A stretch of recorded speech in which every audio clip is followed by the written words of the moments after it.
you avoid coming off as amateur in your video marketing on YouTube, even if you're new to video marketing on YouTube? So this is episode number 25 of Video Brand Infusion. My name is Meredith.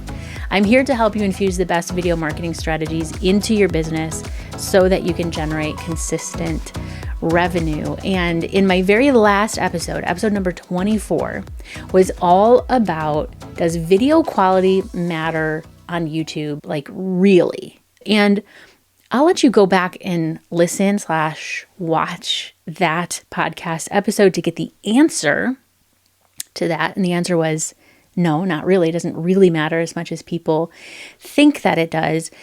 There are other, I don't even know what to call them, other like ingredients that go into video marketing on YouTube, that go into how you present yourself on camera, how you like the whole package of the video that you put together on YouTube, that are important, way more important than the quality, like the actual technical quality of a video. So for example, one of the things that makes somebody come off as amateur or unprepared, or like they're the new person in the room in a YouTube video, is when they look uncomfortable. They look awkward. And look, making videos is not like a normal thing. Talking to a camera is awkward. It is uncomfortable. It gets easier over time, obviously, but it is kind of a weird, like awkward thing. And one of the little tiny little habits that I notice with people that are brand new to like talking to a camera is that they lock eyes like a deer in headlights with the lens of the camera.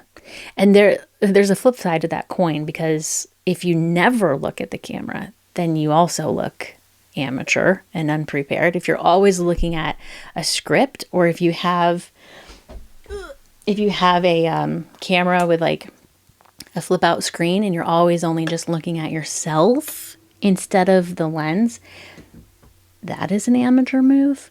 But if you lock eyes with the lens and never look away, it's very awkward. It's because nobody talks like that in real life. Nobody has a conversation in real life where they're locking eyes with somebody. So we've heard how many times before, like, just pretend you're talking to a person. Just pretend your camera is a person. But like, the camera is just not a person. Your phone is just, it's not a person. And I think the sooner you just kind of get out of your head and just tell yourself, yes, I'm talking to a camera. Yes, it's awkward. Yes, it's weird. But how can I pretend that it's not? How can I pretend that this isn't weird and isn't awkward? That's what I'm doing right now. So on the scale of amateur versus looking pro, having just real, normal, authentic eye movement with your camera, not locking eyes, but not looking away the whole time, somewhere in between is going to look good. It's going to make your viewer feel comfortable. It's going to make your viewer feel like, I can trust this person. I feel like we're just having a conversation. And I think you can agree that that's how you want your viewers to feel when they're watching your videos, just like that's how you would want them to feel if we were having a conversation in person, right? You want it to like not really feel that much different on camera as in person. And this might not come as a surprise. You might think to yourself, duh, Meredith. You can say it out loud. I won't be able to hear you. But a good way of establishing yourself as a go-to person in your niche and as a non-amateur person in your video marketing is when the topics you create are things that your ideal audience, your ideal viewer already wants to watch. It's really easy to fall into this like rut, I guess, of thinking, well, these are all the things I want to talk about. So I'm going to make videos on all of those things, and other people who are interested will also find my videos. And like, that is one way to do it. But if you're here to build a business, if you're here to grow your audience, to build a business and become the go-to person in your niche, you have to create videos on topics that your ideal audience already wants to watch. And there are ways to introduce topics that you know people need to hear, even if they don't know that they want to hear it. But an amateur move for video marketing would be one where you just are spilling information out of your brain and waiting for your audience to care what you're saying. A pro move in video marketing is to ask, what does my audience care about? And what do I have to say about that thing? And when you create content that people care about, when you create content on topics that people care about, or even on topics that people care deeply to avoid, like looking amateur on camera or making a fool of yourself in your video marketing, it doesn't matter if you're using a grainy webcam or you don't have pro looking lights or a pro looking setup or whatever, because the content, like what you're actually sharing and saying and providing for the viewer, is what really matters. It's what carries the weight of that content, and it's what establishes a connection between you and your audience, your listener, your viewer. I have a hard time calling it like looking professional on camera, because to me that sounds like a newscaster. Like, newscasters look professional and they wear a jacket and a tie and like their hair is all done and their makeup is all done and everything. And I'm not talking about that. I'm not talking about like being like news camera person professional. I'm talking about being, confident on camera and speaking with confidence and presenting your video and the whole package of your video content and your video marketing in a way that paints you in a light where you are approachable, you are a go-to person in the niche, you are a trustworthy person in the niche, you know what you are talking about. And when you consider that when people watch video content, they're watching a minute, 2 minutes, 3 minutes, 20 minutes. They're watching you for a length of time. And so anything you can do to sort of like encourage people to keep watching your content, the stronger that connection is going to be that you build. And then obviously the easier it's going to be to build your audience, because that's just how YouTube works. But let's talk about your channel overall. Let's talk about, what if I'm not making a video, I'm not ready for that yet, or I've already batched all of my videos, so all these tips Meredith's giving are going to have to wait for the next batch. Let's talk about what you can do off camera with your channel to present your overall channel as a package that looks pro, that looks legit, that looks put together and trustworthy. A lot of people don't realize that you can go in and customize the layout of your YouTube channel. It's not as customizable as like a website or like putting a sidebar in or graphics and things like that. But you can add sections to your channel homepage that highlight certain playlists on your channel, whatever topics or playlists or spiderweb sections, if you remember me talking about that in a previous video, whatever you want to highlight, you have like 10 sections or something to use on your channel homepage. And you also have your YouTube banner. They used to call it channel art, and I think they are calling it banner now, because it is a banner. It does look like a banner. And so using the banner and the sections of the homepage is a really easy way to just make your channel look like, I'm not new here. I've been around. I swear, I know what I'm doing on YouTube. You can trust me. Just put your banner, make it one solid color. If you don't know how to design a banner, or you can use Canva, have something up there. And then you have all of the sections below so that you have this like layout to your channel.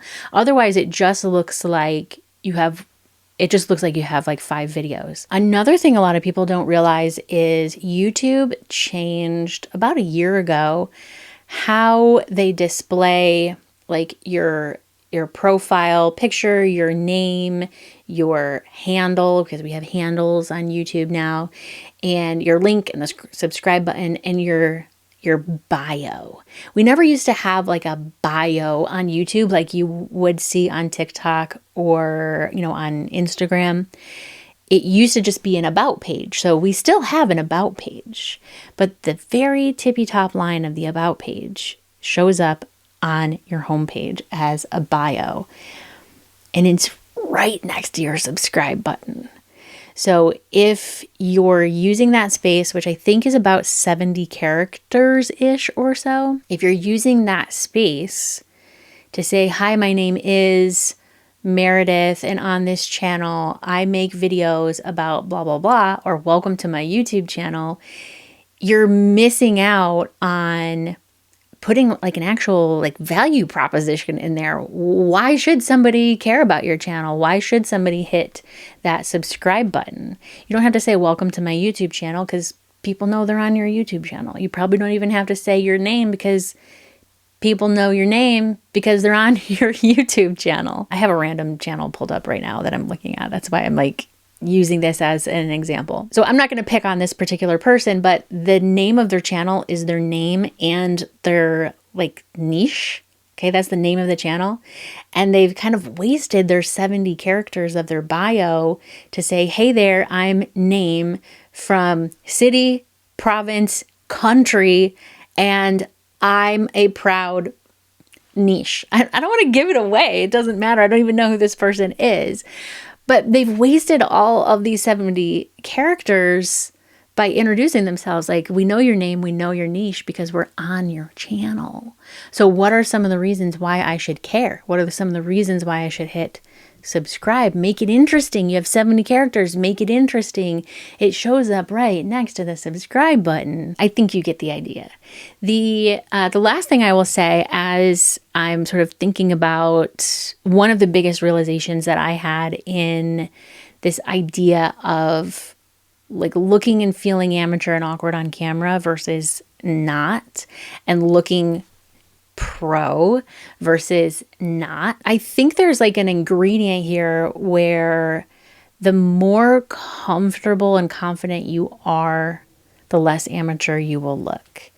And I remember when I first started with my videos, I really was trying to be not amateur. I was really trying to be professional, and I would script my videos, and I still do script a lot of my videos. I didn't script this one, you can probably tell. But what I'm trying to say is being more confident and comfortable talking to a camera off script, off the cuff, just in the same way that you would have a conversation with another person, I think is one of the like quickest ways to not look amateur on camera. It's not to be more professional or present yourself in a more professional way or to get all of this professional setup and gear and lighting and all of that stuff.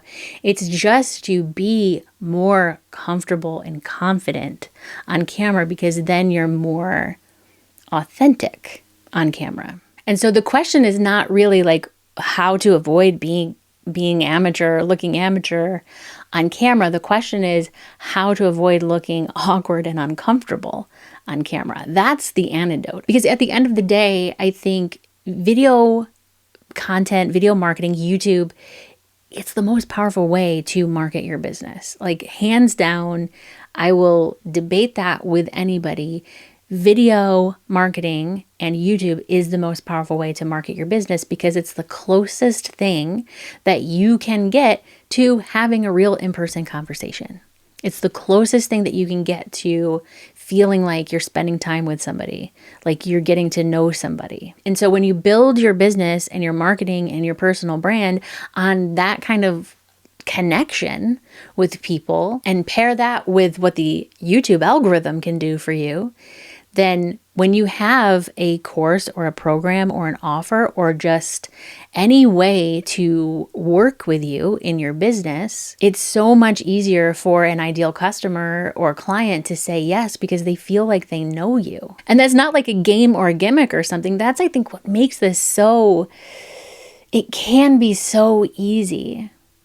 It can be so easy to build connections with people online when you're using video marketing so that you can use that avenue, that vehicle, as a way for generating revenue in your business without having to physically be in the presence of other people.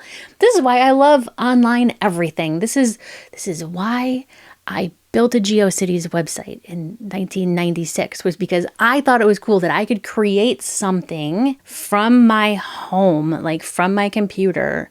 The little animated, like under construction with a little hard hat, like road construction guy. Oh, I had those on my website for sure. Don't even laugh. We all did. But I loved the idea that I could create this thing and other people can see it immediately. Anyone who can find it can see it. And that's I think what I love about all of the online stuff, but in particular now with video, because you can create that connection. Even if you're new to video marketing and you're new to YouTube and you feel like you don't know what you're doing, you're confident in your topics, you're confident in your niche. All you have to do is pretend that it's not awkward to talk to a camera. And if you want to generate consistent revenue with the content that you create on YouTube, I outlined my entire YouTube funnel process in episode number 1 of the Video Brand Infusion podcast. So I've linked to that in the description and show notes if you haven't dug into that yet and you want to see how it all fits together and can work for you. I'll see you there.